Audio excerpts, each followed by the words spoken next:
And too many times in spiritual warfare, people, once they find out what they're truly engaged with and what's coming after them, because remember, spiritual warfare, when you're dealing with deliverance ministry, don't come after you just in the process of you delivering someone, but even when you're at home, even when you're in your sleep, even when you're in your car at work. Spiritual warfare is a continuous thing. But you have to have a strong and brave enough heart to know that God, who is with you, is more than able to deliver you from the hands of the enemy. That he is more than able to conquer your enemies. He's more than able to give you a strategy to conquer the enemy. He's more than able to give you insight to see what you're dealing with and how you're being dealing with. And remember, we talked about the cheese and how the cheese comes to build your immune system. You have to become immune to the point that whatever the devil can launch against you means nothing to you. It means that you look at him and say, that's your best shot, not being arrogant, but in the spirit of the Holy Ghost and the Spirit of God. Look at him and say, is that your best shot, Satan? But you can command him, if your life is in order with God and you're walking in the righteousness of God, get thee behind me, Satan, for thou savorest not the things of men, but the things of God, but the things of men. And you've got to be on point spiritually when you're dealing with that type of opposition. So verse 25, and the men of Israel said, have ye seen this man that has come up? Surely to defy Israel, he has come up. So they know why he has come up. They know that he has come up to defy Israel. But the thing that gets me, not only is he defying Israel, but he's defying Israel's God, Jehovah, the God, the true and the living God. Surely to defy Israel is he come up. And it shall be that the man who killeth him, listen, the king will enrich him with great riches and will give him his daughter, and his father's house will be free or free in Israel. In other words, there are benefits to when you defeat your enemies.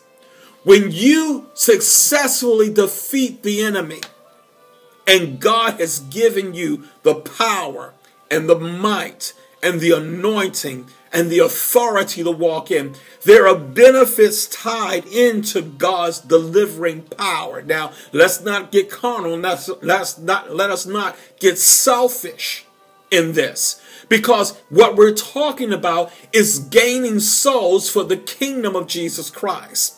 Them having peace and prosperity of life because now they're free from the things that the enemy has brought in their lives, and now they can couple themselves with God's will. They can marry God's will totally and completely, where they're separated from any foreign elements or things, because there's no longer that distraction in their spirit man.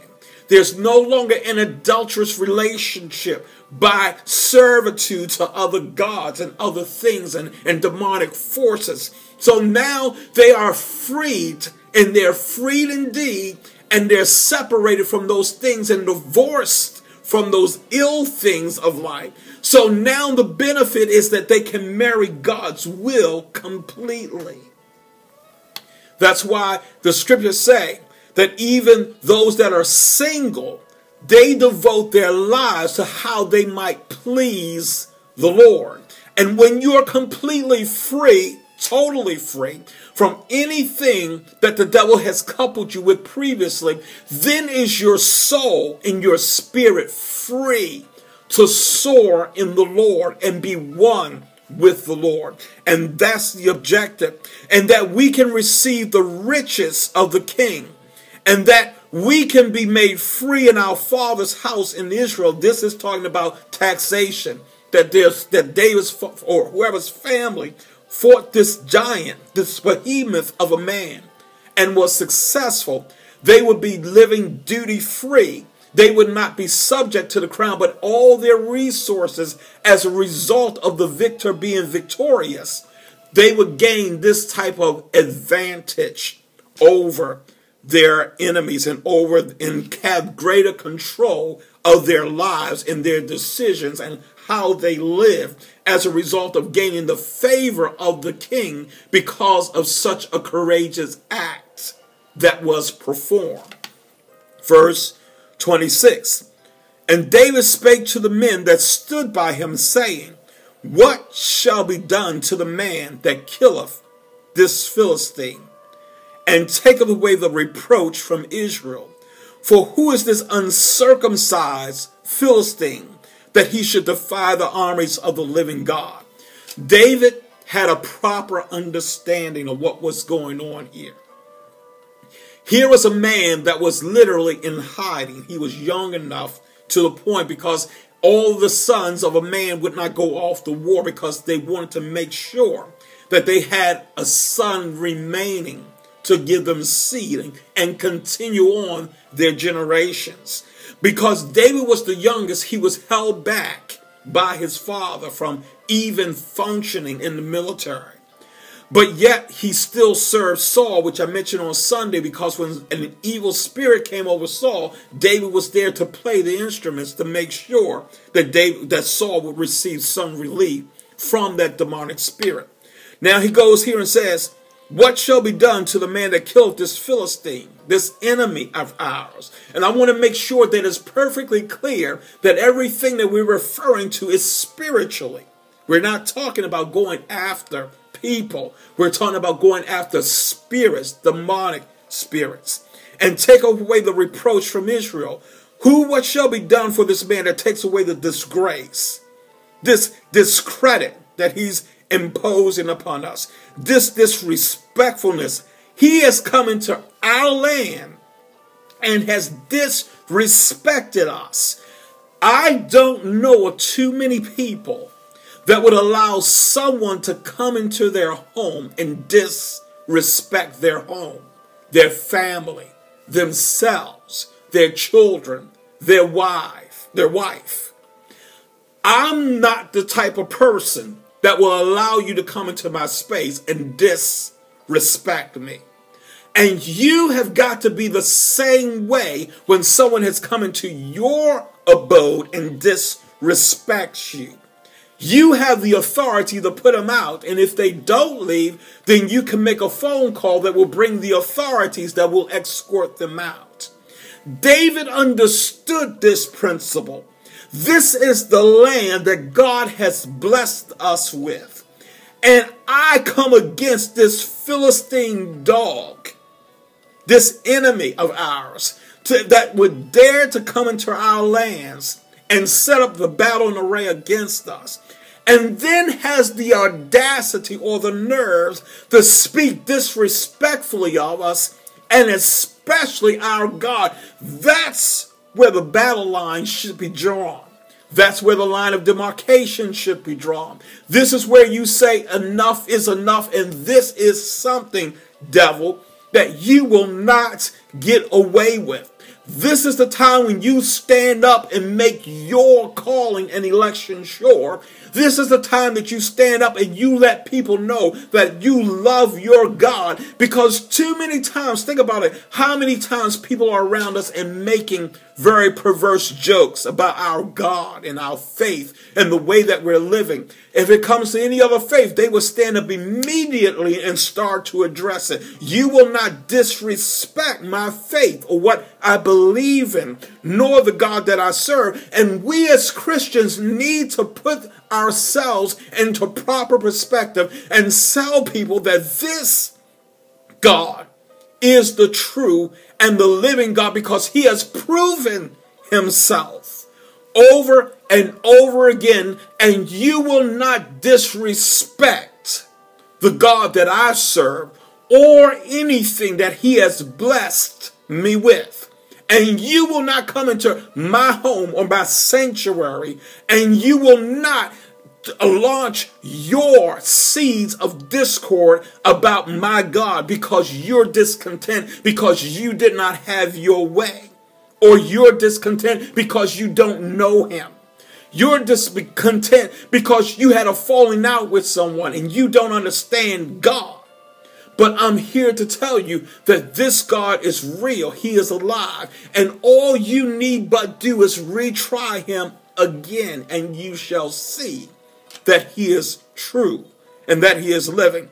So now David says we need to remove this reproach. We need to move this filthy mouth talker, this vile talker, this disrespectful spirit, this arrogant spirit, this intimidating spirit that is causing you to shrink back in fear and lose your courage, and to lose your hope, and to forfeit your destiny and the possessions and your inheritance and what God has given to our fathers to be taken away from us and to be placed in the hands of something that, or someone that definitely does not deserve it or earn it. They're going to try to earn it by their blood and by their lives, but that's not the way God gave it to us. In other words, David was saying, I'm not going out like this.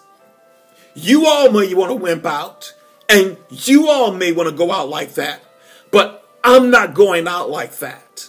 I don't know about you, but I've already made up in my mind, I'm not going out like that. I've already made up in my mind in petitions that I've laid before the Lord, and petitions that you have laid before the Lord, that they already read that you are not going to accept what the devil is saying. You're not going to accept what he has been telling you. But you've already arrayed yourself against them in the spirit, man. You've already drawn up your battle lines. You've already made up your decision that I'm going to take courage and I'm going to stand up against this mountain of a man or situation or circumstances. And I'm, by the Spirit of God that is in us, or you or I, we together are going to take it down, whether individually or corporately. We're going to handle our business in the spirit realm. So David said, that's what I'm going to do. I'm not standing for this insolence. I'm not standing for this spirit. I'm going to handle this. Now, David understood what Israel meant. David understood the name of God. He understood Israel and the God of Israel. He understands that Israel, whose name initially was Jacob, name was changed to Israel because he struggled, listen, with God and prevailed, which you will find in Genesis, the 32nd chapter and the 28th verse. He understands that Jacob persisted, that Jacob was considered to be a ruler and that he would have dominion and that he would reign because he was one that strove with God and won. He would not let God go, or the angel that he wrestled with all that night. He said, I will not let you go until you bless me. And the angel touched him in his body. And as a result, he had the sign in his body of his struggle with God. And he received the blessing of God as a result. And whenever you get it to the point, there are times that you are, listen to me closely, there are times that you're going to have to struggle with God. This is not being disrespectful. This is not looking to be arrogant. This is when you lock into God. And God, I'm going to pray and I'm going to wrestle with you. And I'm going to strive with you until you bless me. This is the point where you get persistent in prayer. This is the point that I will hold on to the horns of the altar and I will not let go until you bless me. I keep telling you that the focus of this ministry is prayer. And when you lock yourself into a prayer such as that, you know that you will not let go until God has moved upon your petition. This is a place that you're not dependent upon God hearing you because you're speaking many words. This is the place that you're dependent upon God and you keep praying because this thing is so strong in you. You cannot let the prayer go until you know that he has heard you and that he is going to bless you.